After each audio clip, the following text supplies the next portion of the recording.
تو میرے نبی نے فرمایا خیرکم خیرکم لأہلہ، سب سے بہترین مسلمان وہ ہے جو بیوی سے اچھا سلوک کرتا ہو. فرمایا انا خیر لأہلی، اور تم سب میں میرا سلوک اپنی بیویوں کے ساتھ سب سے اچھا ہے، سب سے اچھا ہے. آپ مجلس میں تشریف فرما ہیں، تنہا نہیں بیٹھے ہوئے، لوگ بیٹھے ہوئے. ایک صحابی پوچھتے ہیں یا رسول اللہ آپ کو سب سے زیادہ کس سے محبت ہے؟ آپ کو سب سے زیادہ کس سے محبت ہے؟ سبحان، کیا زندگی سمجھائی ہے میرے نبی نے. بھائیو کچھ سیرت پڑھا کرو اللہ کے واسطے، صرف اخبار دے مگر ہی نہ لگے رہا کرو. میرے نبی کی زندگی کچھ پڑھا کرو، صحابہ کی زندگی پڑھا کرو، صحابیات کی زندگی پڑھا کرو. میرے نبی سے مسجد میں الگ نہیں، اکیلے نہیں، مسجد میں لوگوں کے سامنے ایک شخص پوچھتے ہیں یا رسول اللہ آپ کو سب سے زیادہ کس سے محبت ہے؟ آپ نے کہا عائشہ سے. ہمارے ماحول میں کوئی یہ کہہ سکتا ہے مجھے اپنی بیوی سے سب سے زیادہ پیار ہے؟ اس سے ویلے انہوں فتویٰ لا بھائی ران مرید آ گیا، نہیں آئے ویکھو بھائی زان مرید آ گیا جی. جس سے سب سے زیادہ محبت کرنی تھی اسی کو سب سے زیادہ ذلیل کرتے ہیں. دیکھو سب سے اہم رشتہ، میری بات غور سے سننا کیونکہ ہمارا معاشرہ اس کو شاید ہضم نہ کر سکے تو آپ بھی نہیں کر سکیں گے. سب سے اہم رشتہ خامد اور بیوی ہے. سب سے مقدس رشتہ ماں باپ، سب سے مقدس رشتہ ماں باپ، لیکن سب سے بنیادی رشتہ خامد اور بیوی ہے. اللہ نے پہلا رشتہ جو دھرتی پہ قائم کیا وہ ایز اے ماں باپ نہیں، ایز اے خامد اور بیوی. آدم کو خامد بنایا، حوا کو بیوی بنایا، پھر انہی کو ماں باپ بنایا، انہی کو دادا دادی بنایا، انہی کو نانا نانی بنایا، انہی کو ساس اور سسر بنایا. سارے رشتے خامد اور بیوی سے جنم لیتے ہیں، آگے یہی دو رشتے روپ بدلتے ہیں. خامد اور بیوی کا رشتہ سب سے بنیادی ہے، سب سے اہم ہے، سب سے بڑا ہے، اور سب سے پہلا ہے اور سب سے آخری ہے. پہلا رشتہ بھی خامد اور بیوی کا قائم ہوا اور دنیا میں بھی آخری رشتہ خامد بیوی رہ جاتا ہے. پتران دی شادی ہو گئی، دیاں دی بھی شادی ہو گئی، بڈھا بڈھی کر لے بیٹھے. ہمارے دیس کی کہانی کیا میرے گھر کی کہانی؟ میں تبلیغ میں، میرا چھوٹا بھائی لاہور میں، بہنیں اپنے گھر، ماں پیو کر لے بیٹھے ہوئے، ہمارے پاس آنے کے لیے تیار نہیں، اپنی جگہ چھوڑنے کے لیے تیار نہیں. پھر باپ فوت ہو گئے تو ہم نے منتیں کر لیں اپنی ماں کی کہ میں فیصل آباد میں رہتا ہوں، میرا بھائی لاہور میں ہوتا ہے، کہ ساڑھے کو لا جاؤ نہ پتر، میں توڑے پیو دی جا نہیں چھڑنی. نہیں آئے ہمارے پاس، تنہا زندگی گزار دی. ہم تو آئے مہمانوں کی طرح آئے اور چلے گئے، تنہا زندگی گزار دی. تو پہلا رشتہ خامد اور بیوی، آدم اور حوا. پھر دنیا میں بھی اگر زندگی ہے، پہلے مر جاؤں تو الگ بات ہے، اگر زندگی ہے تو پھر آخری رشتہ خامد اور بیوی، اور جنت میں جا کے ہمیشہ کا رشتہ خامد اور بیوی. ہر آدمی اپنی بیوی کے ساتھ اور ہر عورت اپنے خامد کے ساتھ جنت میں جوڑا جوڑا ہوں گے. بچے اپنی جنت میں، ماں باپ اپنی جنت میں، ساس سسر اپنی جنت میں، بھائی بہن اپنی جنت میں.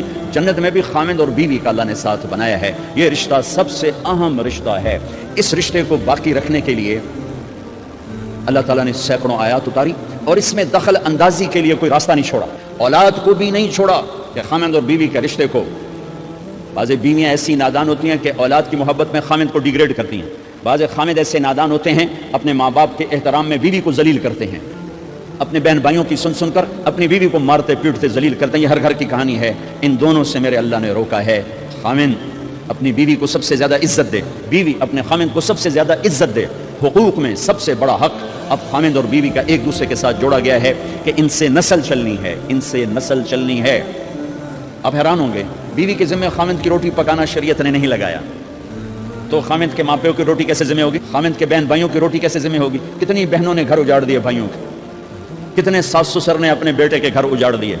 یا یہ چاروں طرف پھیلی ہوئی کہانیاں بتا رہا ہوں، کوئی خواب نہیں سنا رہا ہوں، کوئی باہر کی زندگی نہیں بتا رہا ہوں کہ جوائنٹ فیملی سسٹم بہت اچھا ہے اگر شریعت کا پتہ ہو، اور بہت برا ہے اگر شریعت کا پتہ نہ ہو. چڑا چڑی بھی اکٹھے ہوتے ہیں تو گھونسلہ الگ بناتے ہیں کہ ساس سورا کے دائیں سرتے نہ آ پاوے. ہمارے دوست ہیں مار ظفر حراج، میں تو ان کی بات سن کے حیران ہو گیا. کوئی دین کا پتہ کوئی نہیں، شریعت کا پتہ کوئی نہیں، بہت شریف آدمی، ہمارے قریب قریب پڑوسی ذمہ دار ہیں. تو ان کے بیٹے کا نکاح پڑھانے میں، جیسے ابھی عزیز کا نکاح پڑھانا، ان کے بیٹے کا نکاح تھا. تو ابھی مہمان نہیں آئے تھے تو میں سے بیٹھے تھے، تو مجھ سے کہنے لگے مولانا صاحب میری بیگم مینوں آکھیا کہ گل سن آپ ہن ہنڈ گئے ہیں، ان کر میرے پتر دا گھر وکھرا بنا. او نوے اساں کہے دی دھی لائے تے آویے تے مڑ اساں اودے تے سر تے بیٹھے ہوئیے، پہلے میرے پتر دا گھر وکھرا بنا، اودی ڈولی وکھری لایا تے مڑ میں شادی کرساں پتر نے. چلو وہ تو طاقت رکھتے تھے، انہوں نے الگ گھر بنایا. شریعت نے یہ عورت آنے والی لڑکی کا حق رکھا ہے کہ اگر خامد کے پاس طاقت ہے تو اس کو الگ گھر دے. اگر وہ ڈیمانڈ کرے کہ آپ مجھے الگ گھر لے کر دیں تو یہ ماں باپ کی نافرمانی نہیں، یہ حق تلفین اس آنے والی کا حق ہے کہ اس نے تیری نسل کو سنبھالنا ہے. اگر یہ ساس کے بھی سنیں، سسر کے بھی سنیں، نندوں کے بھی سنیں، دیور کے بھی سنیں، پھر تیرے بھی سنیں، تو یہ تو پاگل ہے. یہ بچے کہاں سے پالے گی؟ یہ بچوں کی تربیت کب کرے گی؟ یہ تو دن کو روئے گی کہ سس آیا ہے، رات کو روئے گی سورے آیا ہے، اگلے دن آکھے گی میں نے تو تیری بہن آیا ہے. تو اس کو تو بچے پالنے کا وقت نہیں. ہماری نسل کیوں برباد ہو گئی کہ ماؤں نے اپنی ڈیوٹی چھوڑ دی ہے. 3 سال کا بچہ اسکول میں ڈال رہے ہیں, لبلا سکول والوں نے کیڑی فکر ہے, انہوں نے پیسے لے کے انہوں کھڑاونا. میرے نبی نے کہا 7 سال تک تو نماز بھی نہ کہو, گلے سے لگا کے رکھو. 7 سال تک نماز بھی نہ کہو, بس اس کو قریب کرو قریب کرو قریب کرو. 10 سال میں جا کے نماز کہو. 3 سال کے بچے کو ڈالتے ہیں اسکولوں میں, اس کے لاشعور میں ماں باپ سے نفرت پیدا ہو جاتی ہے. یہ میری اب بیتی ہے, اللہ نے مجھے تبلیغ میں لگا دیا تو شریعت پڑھنے کے بعد اللہ نے میرا سر جھکا دیا, اور میں تو بالکل باغی ہوتا. تو میرے نبی فرما رہے ہیں 7 سال تک نماز بھی نہ کہو, بس سینے سے لگا کے رکھو تاکہ تمہاری صفات منتقل ہوں اور تمہاری محبت ان کے اندر منتقل ہو. تو جب بیوی پر پورے گھر کا بوجھ پڑ گیا تو وہ اپنے بچوں کو کب پالے گی اور بچوں کی کب وہ تربیت کرے گی؟ وہ تو صبح سے شام تک چولہے پر تھک چکی ہے, اور اوپر سے جو تانے ہیں وہ الگ ہیں, جلی کٹی, کبھی ساس کہہ رہی, کبھی سسر کہہ رہا, کبھی بہنیں, کبھی دیور. تو وہ تو بالکل بیچاری پاگل ہو جاتی. کہیں اس کا الٹ بھی ہوتا ہے, آنے والی ایسی آتی ہے کہ پورے گھر کو تباہ کر کے ماں باپ کو بھی دھکا دلا کے اپنے خامند کو لے کے نکل جاتی. ایسا بھی ہے لیکن یہ بہت کم ہے. ابتدائی رشتہ خامند اور بیوی ہے. خامند اور بیوی یہ ابتدائی رشتہ ہے. اللہ نے آدم کو بنایا اور حوا کو ساتھ بیوی بنایا, اولاد بعد میں دی. اور ایک اور بات, آدم کو بنا دیا مٹی کا پتلا کٹھا کر کے, مٹی کٹھی کر کے پتلا بنا دیا. 40 سال کے بعد روح ڈالی, چل بھائی جا جنت, اور اکیلے بھیج دیا, بیوی نہیں دی. حالانکہ اللہ چاہتا تو ساتھ ہی حضرت حوا کی مٹی کا ڈھیر بھی لگا دیتا, اس کا پتلا بھی تھپ دیتا, فرشتوں سے تھپوا دیتا, اور پھر 40 سال کے بعد دونوں کو کٹھا جنت میں ڈالتا. بہت سارے پیغام اس میں, بہت سارے پیغام. تاخیر ساتھ نہیں بنایا, دیر سے بھیجا, انتظار قدر کو بڑھانے کے لیے کہ عورت کی قدر کرنا, کمزور ذات ہے, کمزور مخلوق ہے, قدر کرنا. دوسرا, پہلے دن پتلا نہیں بنایا کہ ننگا پڑا ہو, عورت کا پتلا ننگا ہو, مٹی کا ہو, پتھر کا ہو, تو اس میں کیا کشش؟ تو ان مرد کے لیے کشش کوئی نہیں, تو فرشتوں کو کیا کشش تھی؟ پہلے دن سے عورت کو پردے میں بنایا, بے پرد نہیں کیا, بے پرد نہیں کیا, اس کا پتلا نہیں بنایا, اسے ننگا نہیں چھوڑا, اس کو پہلے دن سے کورڈ. اور کیسے بنایا؟ فرشتوں کو کی آنکھوں پہ پردہ, اور آدم کو سلا دیا. آدم علیہ السلام سوئے ہوئے ہیں, فرشتوں کی آنکھوں کے سامنے پردہ ڈال دیا گیا. جب آدم اٹھے ہیں, اور ایک اور بات, جنت میں رہ کر بھی آدم علیہ السلام کا دل نہیں لگتا تھا, اداس اداس رہتے تھے. اماں آئی تو بابے دا دل لگا, تو اداس رہتے تھے جنت میں. جب آنکھ کھلی تو اپنے لیفٹ سائڈ پہ ایک خاتون سر سے لے کر پاؤں تک لباس میں. آپ نے سنا ہے نا, یوسف علیہ السلام دنیا میں سب سے خوبصورت ہستی پیدا کیے گئے. یہ مردوں میں, عورتوں میں سب سے خوبصورت حضرت حوا کو پیدا کیا. کون ہے؟ کہتے ہیں اللہ کی, اب آدم تیری بیگم کون ہے؟ تیری بیگم. نکاح پڑھایا. پھر کہا آدم مہر ادا کرو. تو انہوں نے پوچھا کیا مہر دوں؟ تو وہاں تو سونا چاندی ڈھیر لگے پڑے تھے. اللہ تعالیٰ کہتے دامن سونا چاہ کے دے دے. میرے اللہ نے کہا تیری نسل میں میرا آخری حبیب آنے والا ہے, اس پہ ایک دفعہ درود پڑھ دے, یہ مہر ہے. سیدھے ہاتھ میں برکت ہے. پیدا کیا الٹی طرف سے. الٹی طرف سے کیوں پیدا کیا ہے؟ کہ الٹی طرف دل ہے, اور دل کے نیچے جو پسلی ہے وہاں سے پیدا کیا. اس میں پیغام کیا دیا کہ عورت جس روپ میں ہو, پہلا روپ اس کا بیوی بنا, پھر وہ ماں بنی, پھر اس آگے بیٹی کا روپ ہے, پھر بہن کا روپ ہے, پھر خالہ ہے, پھوپھی ہے, دادی ہے, نانی ہے, ساس ہے. جس روپ میں بھی عورت ہے اس کو دل کے قریب جگہ دو. یہ دل کے نیچے سے پیدا کرنے میں یہ پیغام دیا گیا ہے. اسے ذلیل نہ کرو, اسے خوار نہ کرو, اسے بے عزت نہ کرو, اس پر شدت نہ کرو.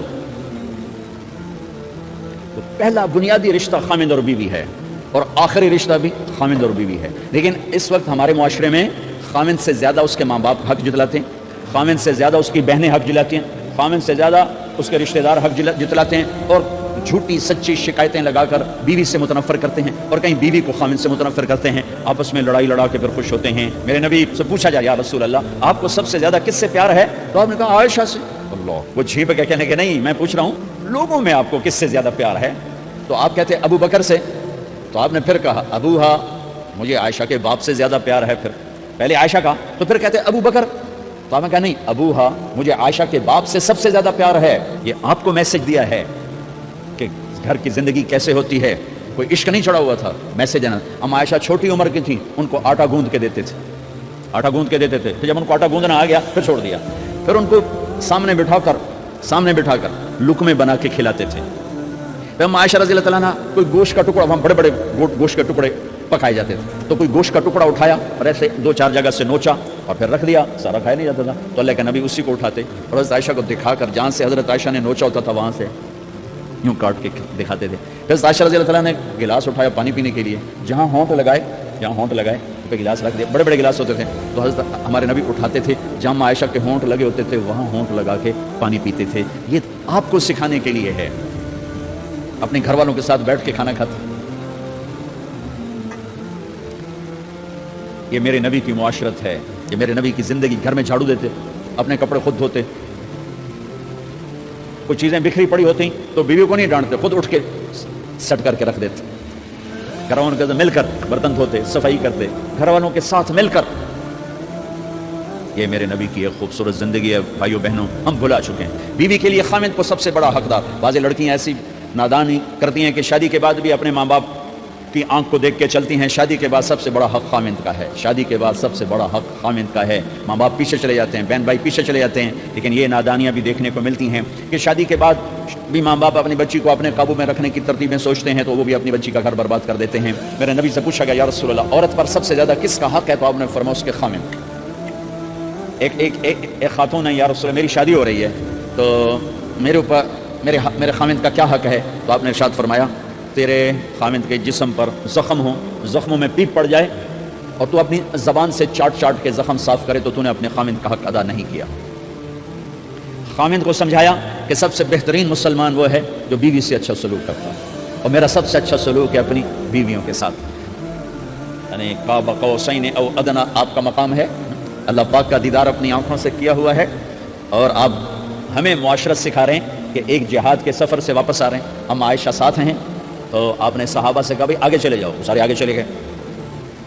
جب سارے نظروں سے غائب ہو گئے تو آپ نے کہا, عائشہ دوڑ لگاؤ گی میرے ساتھ؟ عائشہ نے نہیں کہا, میرے نبی نے کہا دوڑ لگاؤ گی. آج کل کا کوئی علامہ بھی یہ نہیں کرے گا. عائشہ دوڑ لگاؤ گی میرے ساتھ؟ کہا جی لگاؤں گی. تو دوڑ لگائی. بس عائشہ فرماتی میں آگے نکل گئی, اللہ کے نبی پیچھے رہ گئے. چاہے آپ جان بوجھ کے آستہ ہوئے ہوں ان کی دلجوئی کے لیے.